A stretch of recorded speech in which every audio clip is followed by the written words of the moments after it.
अभी सुन रहे हैं प्रभात खबर का संपादकीय प्रभात। दिन है बुधवार, तारीख है 10 मई 2023।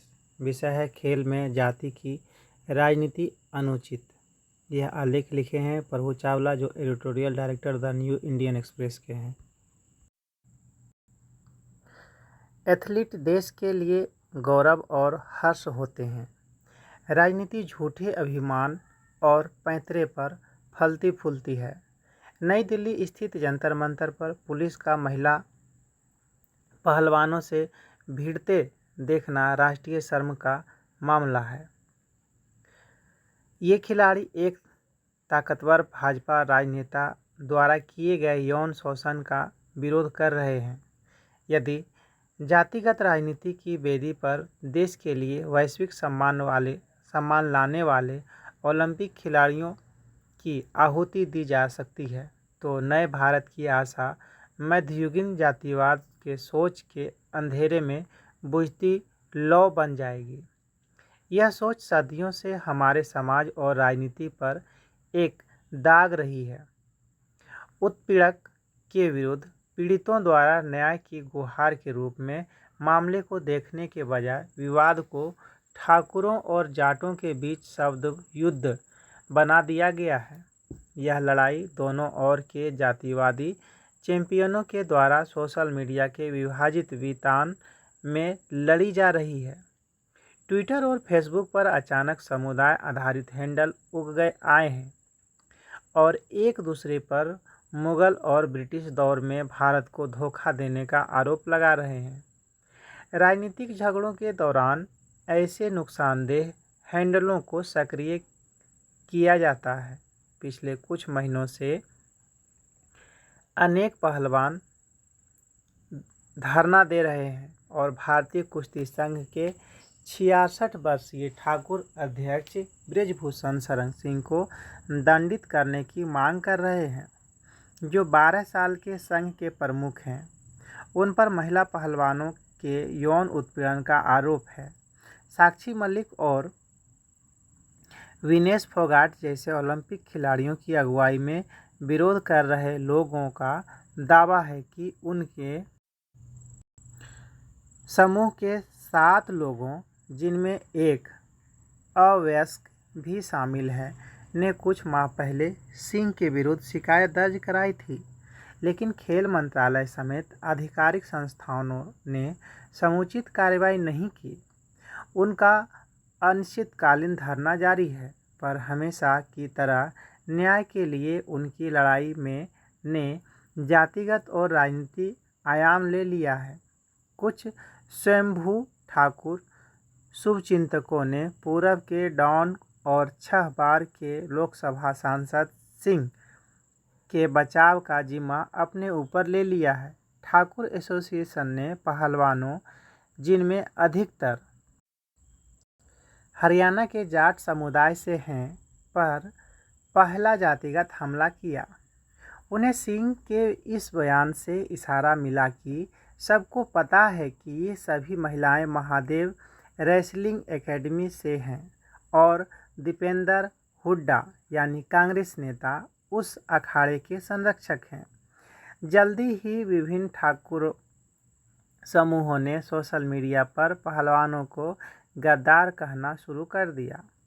जाट एसोसिएशन ने पलटवार करते हुए कहा कि देश में मुगलों को लाने वाला गद्दार कौन था?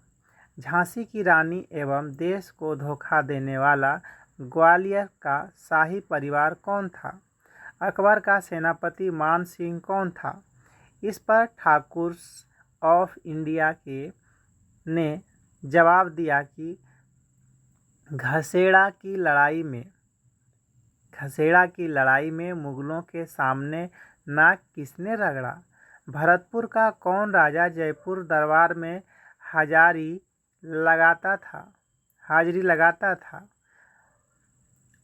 जादौन वंश से सूरजमल का क्या रिश्ता था? उन्होंने यह भी दावा किया कि आज़ादी के बाद से भाजपा सांसद और ओलंपिक शूटर राजवर्धन सिंह राठौर के नेतृत्व में ठाकुरों ने जाटों से अधिक मेडल जीता है। जाटों की प्रतिक्रिया में यह कहा गया है कि महिला पहलवानों के आंदोलन को जबरन जाट समाज से जोड़ा जा रहा है तथा समाज की माताओं बहनों को गालियाँ दी जा रही हैं। उन्होंने कहा कि ऐसी स्थिति में अब वह सब भी लिखा जाएगा जो अब तक नहीं लिखा गया है। परंपरागत रूप से राजपूत और जाट बहुत पहले से आमने सामने रहते आए हैं। राजपूत शाही विरासत का दावा करते हैं, पर उत्तर भारत खासकर राजस्थान, पश्चिमी उत्तर प्रदेश और हरियाणा में कुछ ही जाट राजा हुए हैं। इसमें आश्चर्य की बात नहीं है कि दागदार रिकॉर्ड के बावजूद सिंह को ठाकुरों की सहानुभूति मिली। उन्हें टाडा के तहत गिरफ्तार किया गया था। 2008 में अविश्वास प्रस्ताव के दौरान उन्होंने भाजपा को धोखा दिया था और उन पर कई आपराधिक मामले दर्ज हैं, पर उनकी आपराधिक प्रतिभा से उनकी जाति का वजन कहीं अधिक है।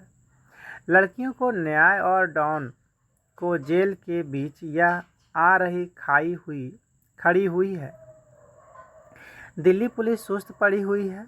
आमतौर पर देश में कहीं भी पुलिस ऐसे आरोपी को तुरंत हिरासत में ले लेती है, लेकिन सिंह अभी भी अपने जातिगत कार्ड और पार्टी समर्थकों को सक्रिय करने के लिए पूरी तरह आज़ाद हैं। खेल प्रेमी तब सन्न रह गए जब पीटी उषा ने धरना दे रहे पहलवानों की और आलोचना की। वे हाल में राज्यसभा सदस्य के रूप में नामित हुई हैं और भारतीय ओलंपिक संघ की पहली महिला अध्यक्ष हैं। कपिल देव, नवजोत सिंधु और सानिया मिर्जा जैसे प्रमुख खिलाड़ियों ने महिला खिलाड़ियों के साथ हो रहे खराब बर्ताव की कड़ी आलोचना की। हरियाणा से आने वाले Olympic gold medalist Neeraj Chopra ने आधिकारिक संस्थानों से तुरंत कार्रवाई करने की मांग की।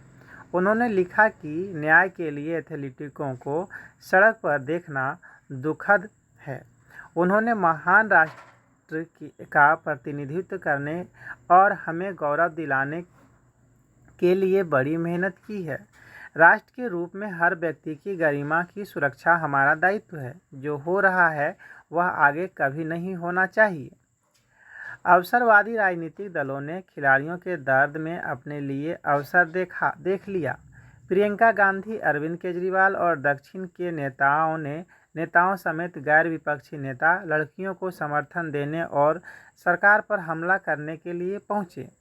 जंतर मंतर लड़ाई का ऐसा मैदान बन गया जहां मेडल के लिए नहीं बल्कि भाजपा के लिए मुश्किल पैदा करने के लिए खिलाड़ियों की सराहना की गई। भाजपा समर्थकों ने मीडिया के जरिए आंदोलन को भटकाने और बदनाम करने की कोशिश के रूप में अपनी प्रतिक्रिया दी। सरकार ने सिंह को पद से हटाने की जगह सांकेतिक रूप से कुश्ती संघ का नियंत्रण अपने हाथों में लिया।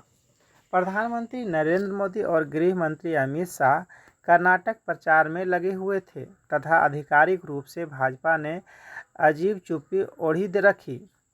इस साल राजस्थान में चुनाव है, फिर लोकसभा और हरियाणा विधानसभा के चुनाव हैं। राजस्थान में राजपूतों की चलती है तो हरियाणा में जाटों की। भाजपा इन जातियों के बीच फंस गई है। आज खेल को जाति ने बदरंग कर दिया है। ताकतवर लोग चैंपियनों को हताश कर रहे हैं जो भाजपा के सॉफ्ट पावर का प्रतिनिधित्व करते हैं। भयावह सिंह को काबू कर भारत की छवि को धूमिल होने से बचाया जा सकता है। अगला आलेख है अतीक होंगे मिग युद्धक। वर्तमान समय की आवश्यकताओं को देखते हुए भारतीय वायुसेना के आधुनिकीकरण की प्रक्रिया तीव्र गति से जारी है। इस क्रम में MiG-21 और MiG-29 समेत पुराने लड़ाकू जहाज़ों को धीरे धीरे हटाया जा रहा है तथा उनके स्थान पर अत्याधुनिक युद्धकों को तैनात किया जा रहा है। जिन विमानों को हटाया जा रहा है वे सोवियत दौर के हैं। कई अवसरों पर इन जहाज़ों ने अपनी उपयोगिता साबित की है। तथा एक प्रमुख वायु शक्ति के रूप में भारतीय वायुसेना को स्थापित करने में उल्लेखनीय भूमिका निभाई है। लेकिन पुरानी तकनीक पर आधारित होने के कारण उनकी मरम्मत में भी मुश्किलें आती हैं तथा आज के दौर में युद्ध की स्थिति में उनसे बहुत अच्छे प्रदर्शन की उम्मीद नहीं की जा सकती है, क्योंकि हमारे कुछ आक्रामक पड़ोसी देश लगातार अत्याधुनिक जहाज़ों से अपने को लैस करते जा रहे हैं। मिग श्रेणी के जहाज़ों तथा विभिन्न प्रकार के हेलीकॉप्टरों के पुराने होते जाने से उनके दुर्घटनाग्रस्त होने की आशंका भी बनी रहती है। मिग जहाज़ इतनी संख्या में दुर्घटनाग्रस्त हुई हैं कि उन्हें उड़ता ताबूत तक कहा जाता है। 60 के दशक में युद्ध वायुसेना में शामिल किए जाने के बाद मिग 21 के गिरने की लगभग 400 घटनाएं हो चुकी हैं। कई ऐसे जहाज़ों को पहले ही हटाया जा चुका है। अब वायुसेना के पास 3 बेड़ों में लगभग 50 मिग 21 है। पिछले सप्ताह ही एक मिग दुर्घटनाग्रस्त हुआ है। इन विमानों का ऐतिहासिक महत्व इस तथ्य से सिद्ध होता है कि अब तक 870 से अधिक मिग 21 भारतीय वायुसेना का हिस्सा रह चुके हैं। आधुनिकीकरण की प्रक्रिया के तहत पिछले वर्ष ही यह निर्णय लिया गया था कि आगामी 3 वर्षों में मिग 21 जहाज़ों को पूरी तरह हटा लिया जाएगा। अब वायुसेना ने 5 साल की अवधि में मिग 29 जहाज़ों को भी हटाने का फैसला किया है। फरवरी 2021 में रक्षा मंत्रालय ने हिंदुस्तान एरोनॉटिक्स लिमिटेड से 48,000 करोड़ का एक करार किया था, जिसके तहत वायुसेना को 83 तेजस युद्धक मिलेंगे। युद्धक क्षमता बढ़ाने के लिए 36 रफाल जहाज पहले ही खरीदे जा चुके हैं। इनके अलावा 114 मीडियम रोल लड़ाकू जहाज लेने की प्रक्रिया भी चल रही है। इस संदर्भ में यह भी उल्लेखनीय है कि भारत सरकार देश में निर्मित हथियारों की खरीद को प्राथमिकता दे रही है। इसके लिए विश्व के प्रमुख निर्माता कंपनी के साथ भी करार हो रहा है। अत्याधुनिक जहाज हमारी ताकत को बढ़ाने के साथ सैनिकों को बिना मतलब खतरे में पड़ने से भी बचाएंगे। अगला आलेख है गुलामी की जंजीरें तोड़ने का पहला प्रयास। यह आलेख लिखे हैं कृष्ण प्रताप सिंह, जो वरिष्ठ पत्रकार हैं। यह आलेख भारतीय स्वाधीनता संग्राम प्रारंभ दिवस के अवसर पर लिखा गया है। वर्ष 1857 में वह 10 मई का दिन था जब हमारे देश ने अंग्रेज़ों की ईस्ट इंडिया कंपनी की गुलामी के विरुद्ध पहले स्वतंत्रता संग्राम का आगाज़ किया। इसकी अगुवाई दिल्ली से 60 से 70 किलोमीटर दूर स्थित मेरठ की छावनी में कंपनी के देसी सैनिकों ने बगावत कर की। उस दिन उन्होंने सबसे पहले मेरठ की जेल पर हमला किया और वहां बंद अपने उन 85 साथियों को छुड़ा लिया, जिन्होंने कुछ दिन पहले गाय व सूअर की चर्बी वाले बहुचर्चित नए कारतूस यानी बंदूक में भरने से पहले दांतों से जिनका खोल उतारना पड़ता था, इस्तेमाल करने से इनकार कर अंग्रेजी अफसरों की नाराज़गी मोल ली थी और निर्मम कोर्ट मार्शल व अपमान झेल रहे थे। इस हमले में जिस भी अंग्रेज फौजी ने बाधा डालनी चाहिए, बागी सैनिकों ने उसे मौत के घाट उतार दिया। उन्होंने उन सारे बंगलों को भी आग के हवाले कर दिया जिनमें अंग्रेज अफसर रहते थे। फिर अपनी जीत का परचम लहराते हुए दिल्ली पहुँचे और अंग्रेज़ों द्वारा जबरन अपदस्थ कर दिए गए देश के आखिरी मुग़ल बादशाह बहादुर शाह जफ़र को फिर से गद्दी नशीन कर दिया। लाचार जफ़र ने उसने कहा कि उनका तो उन्हें वेतन देने का भी बूता नहीं है, तो बागी सैनिकों ने कहा, आपको हुक्म भर दे, हम ईस्ट इंडिया कंपनी का सारा खजाना आपके कदमों में डाल देंगे। फिर तो बूढ़े जफर ने ही नहीं, बूढ़े भारत में भी फिर से नई जवानी आ गई थी और वह स्वतंत्रता संग्राम बड़े हिस्से में फैल गया था। अलबत्ता वह अंग्रेज़ों को देश से निकाल बाहर करने की अपनी मंजिल नहीं पा सका, लेकिन जैसा इतिहासकार कहते हैं, स्वतंत्रता संग्राम कभी विफल नहीं होते। वह संग्राम भी इंग्लैंड की तत्कालीन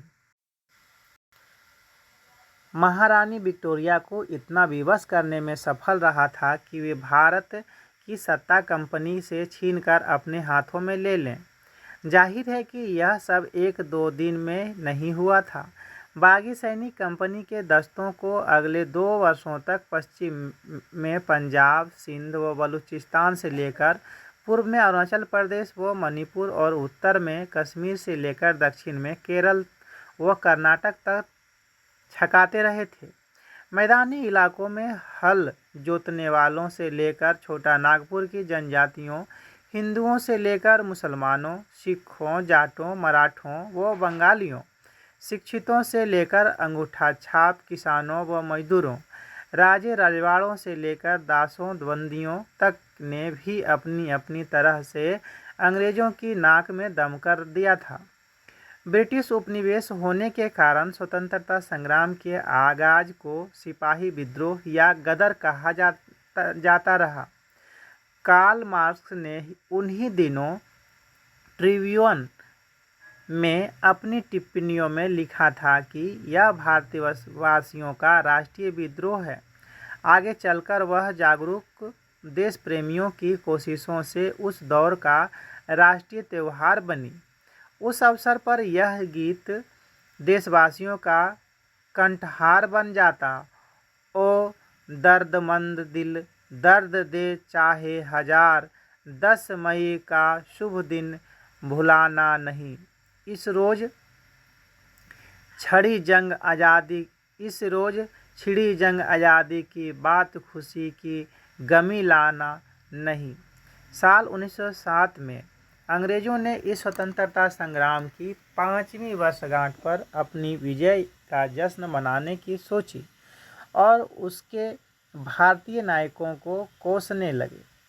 तब लंदन में कानून की पढ़ाई कर रहे विनायक दामोदर सावरकर ने वहां रह रहे हिंदुस्तानी युवाओं को अभिनव भारत और फ्रीडम सोसाइटी के बैनर तले संगठित कर 1857 के शहीदों की इज्जत और लोगों को उसका सच्चा हाल बताने के लिए अभियान शुरू किया।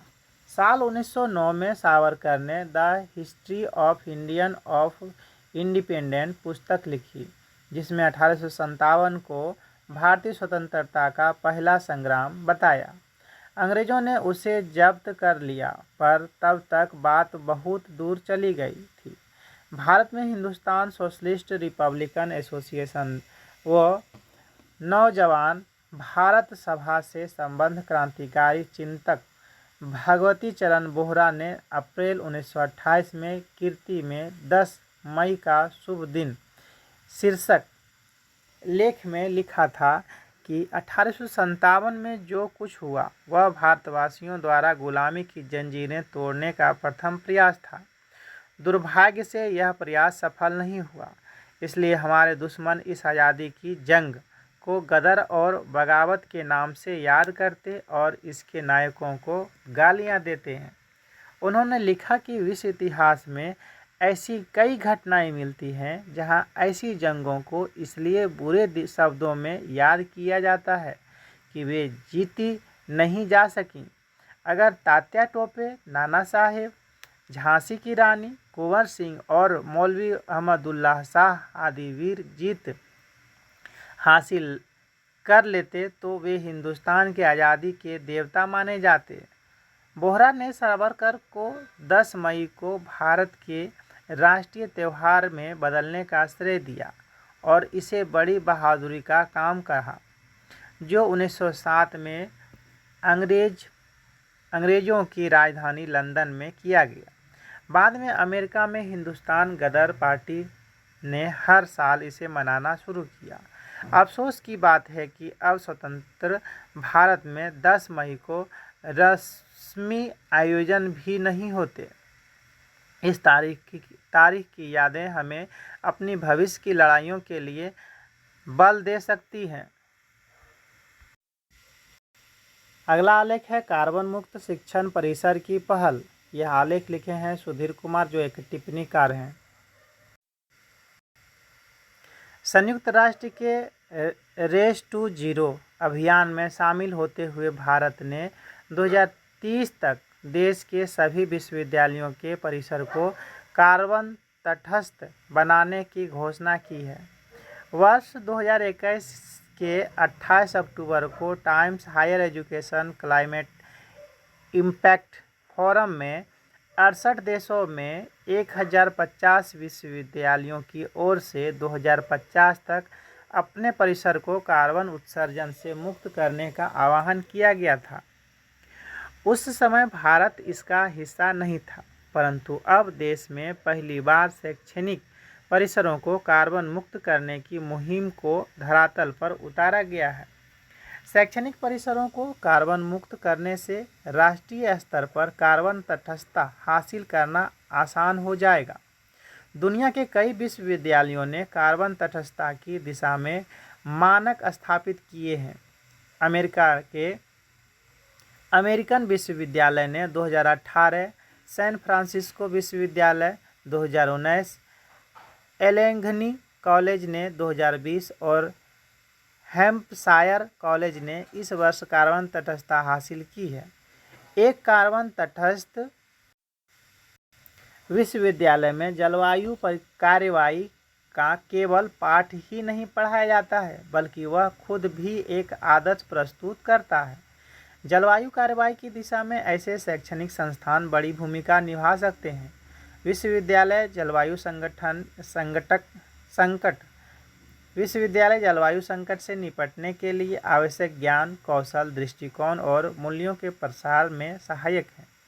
एक विश्वविद्यालय के पास अपने परिसर को कार्बन अनुकूल बनाने की आर्थिक शक्ति होती है, साथ ही इनके पास व्यापक स्तर पर सामाजिक बदलाव लाने के लिए युवाओं की बड़ी फौज होती है। विश्वविद्यालय अपने विद्यार्थियों को पर्यावरण संरक्षण की सीख देकर उसे व्यवहार में लाने का अवसर प्रदान कर सकता है। वह जल संचयन, ऊर्जा संरक्षण, पौधरोपण, अपशिष्ट प्रबंधन, इलेक्ट्रॉनिक वाहन पर जोर देकर प्रदूषण और कार्बन मुक्त परिसर की स्थापना कर समाज में नज़ीर पेश कर सकते हैं। एक विद्यार्थी जब इस तरह के परिवेश में अध्ययन करता है तो पर्यावरण संरक्षण का भाव उसके मन मस्तिष्क पर गहरा असर डालता है। विश्वविद्यालय से लौटकर वह अपने घर व समाज में भी बदलाव लाने की चेष्टा करता है। जलवायु परिवर्तन वर्तमान समय की बड़ी वैश्विक चिंता का विषय है। जलवायु संकट के न्यूनीकरण की दिशा में युवाओं को भागीदार बनाना और विश्वविद्यालयों को कार्बन मुक्त बनाना एक सकारात्मक कदम है। एक शिक्षण संस्थान अपने परिसर को हरित, संसाधन कुशल और कम कार्बन उत्सर्जन बना सकता है, पर इस दिशा में दृढ़ संकल्प और ठोस कार्रवाई की दरकार है। अगला आलेख है प्रकृति आधारित हल के साथ सावधानी भी जरूरी। जबकि दुनिया जलवायु परिवर्तन से निपटने और समुदायों को इसके विनाशकारी प्रभावों का सामना करने के लिए तैयार करने के लिए संघर्ष कर रही है, प्रकृति आधारित हल रामबाण के रूप में प्रस्तुत किए जा रहे हैं। जलवायु परिवर्तन और हानिकारक मानवीय गतिविधियों के प्रभावों को कम करने में मदद के लिए प्राकृतिक और प्राकृतिक तरीकों का लाभ उठाने वाली ये परियोजनाएं संख्या तथा पैमाने में बढ़ रही हैं। फिलीपींस व भारत में तटों पर मौजूदा बांधों यानी ब्रेक वाटर्स के साथ मिलकर मैंग्रोव वनों का विस्तार किया जा रहा है।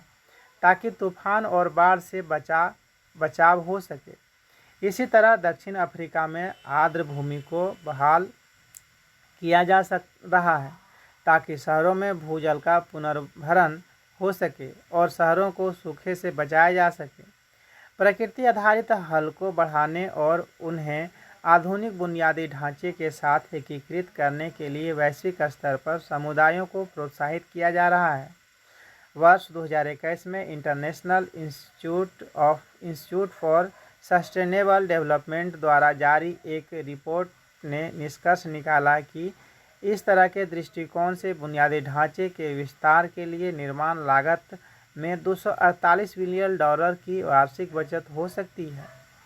इसी कारण दुनिया भर की सरकारें प्रकृति आधारित समाधानों के शोध व विकास में निवेश कर रही हैं, जबकि विश्व बैंक जैसे वैश्विक वित्तीय संस्थान इस तरह की परियोजनाओं में सक्रिय रूप से शामिल हो रहे हैं।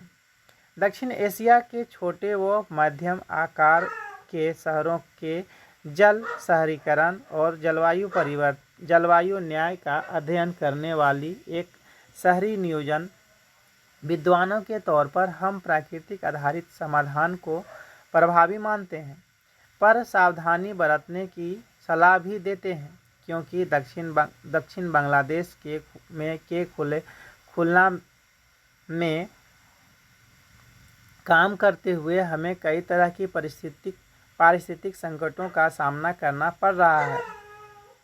अगला आलेख है शुद्ध पेयजल का बढ़ रहा है संकट। पृथ्वी का 3 हिस्सा पानी से भरा है, जिसके बाद भी शुद्ध पानी का संकट गहराता जा रहा है। देश की बड़ी आबादी प्रदूषित पानी पीने के लिए विवश है।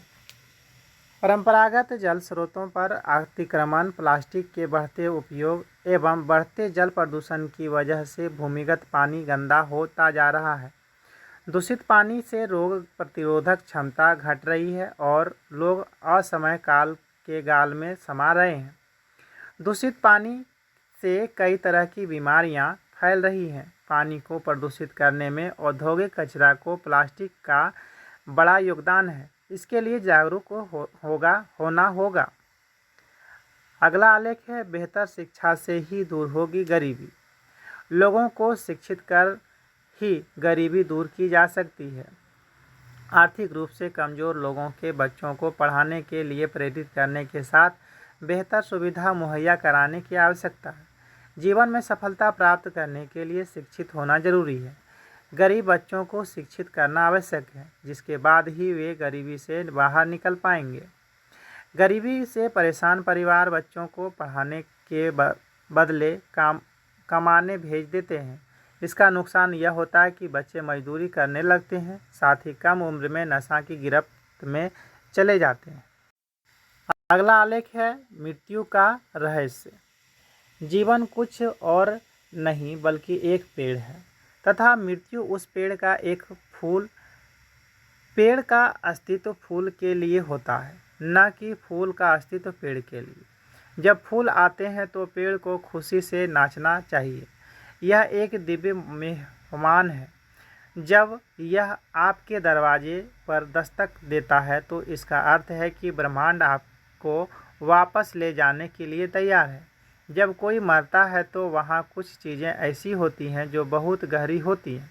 अगर आप वहाँ बैठ सकते हैं और ध्यान कर सकते हैं तो आपको बहुत कुछ पता चल सकता है। अगर मृत्यु वहाँ उपस्थित है और आप वहाँ खामोशी से बैठे हैं तो आप बहुत कुछ देख सकेंगे। जब कोई व्यक्ति मरता है तो उसकी आभा कम होनी शुरू हो जाती है। अगर आप वहाँ खामोशी से हैं तो आप ऊर्जा, शक्ति और ऊर्जा क्षेत्र को कम होते तथा केंद्र की ओर वापस जाते महसूस कर सकते हैं। एक मृत व्यक्ति के आसपास बहुत सारी चीज़ें होनी शुरू हो जाती हैं। जीवन अवस्था में अगर उसने किसी इंसान से गहराई से प्यार किया है तो इसका अर्थ है कि उसने अपनी ऊर्जा का एक बड़ा हिस्सा उस व्यक्ति को दिया है और वह जब मर जाता है तो तुरंत ही वह हिस्सा उस व्यक्ति को छोड़ वापस मृत व्यक्ति की ओर जाने लगता है। अगर आप वहाँ मरते हैं और आपका प्रिय कहीं और रहता है तो अचानक से कुछ आपके प्रिय को त्याग त्याग देगा, क्योंकि आपने अपने जीवन का एक हिस्सा उसे दिया है और अब वह हिस्सा वापस आपके पास आ रहा है। इसलिए जब आपका कोई प्रिय मरता है तो आपको भी लगता है कि किसी चीज़ ने आपको छोड़ दिया है। आपके अंदर भी किसी चीज़ की मौत हो गई है। वहाँ अब बस एक गहरा घाव, एक गहरी खाई मौजूद है। अगर आप देखते हैं तो आप महसूस करेंगे कि लहरें विपरीत क्रम में वापस आ रही हैं, और जब वह नाभिक में पूरी तरह केंद्रित हो जाती हैं तो आप एक ज़बरदस्त ऊर्जा, एक ज़बरदस्त प्रकाश बल देख सकते हैं। तब वह केंद्र भी शरीर को त्याग देता है। इसी के साथ आज का संपादकीय प्रभात समाप्त होता है।